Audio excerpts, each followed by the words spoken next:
skies have led to some heating, which has led to some storms across parts of the state. Not widespread activity, but from northern Iowa down into eastern portions of the state. That's where we've seen most of the thunderstorms this afternoon. We've been watching the Algona camera as storms have been pushing by.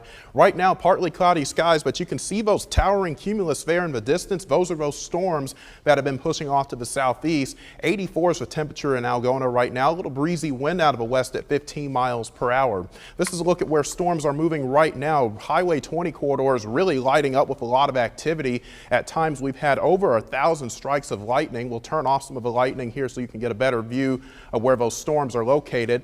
Now the core of the activity is now just to the southeast of Iowa Falls, but from just east of Eldora over toward Grundy Center and then into the Waterloo area, getting some heavy rain and maybe some small hail with some of those storms. And then we'll pan up here to the north because there's a new cell now moving in the parts of Winnebago and Hancock counties. You guys had a storm early on, and this cell may also contain some small hail here as well. We'll put on our storm threats here, and you can see right in that little purple shading right there at the back edge of that cells where we could see maybe some hail up to 1/2 inch or 1 inch in diameter. We'll continue to watch that as those storms push off to the southeast. For the rest of us not seeing storms this evening, partly cloudy skies can be expected as temperatures fall from the mid 80s into the lower 70s. We'll carry that low chance for an isolated storm here locally tonight, but I think the best chances are off to the northeast.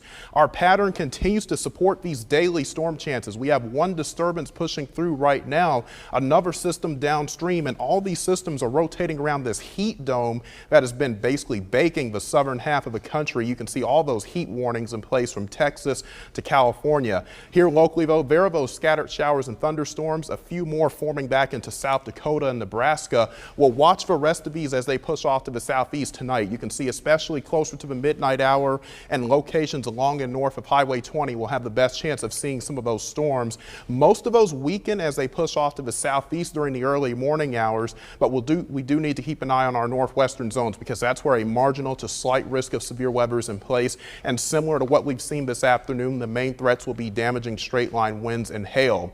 Tomorrow, a stronger system pushes in from the west, and this should light up much more of the state here with showers and thunderstorms, especially from the midday hours through the late afternoon and evening. Those thunderstorms mainly affecting central and southern portions of the state. Locally, heavy rain, gusty winds, and small hail will be possible.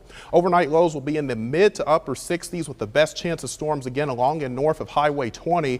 Tomorrow, much more of us light up with storms. Central and southern portions of the state, a 40 to 50% coverage on that.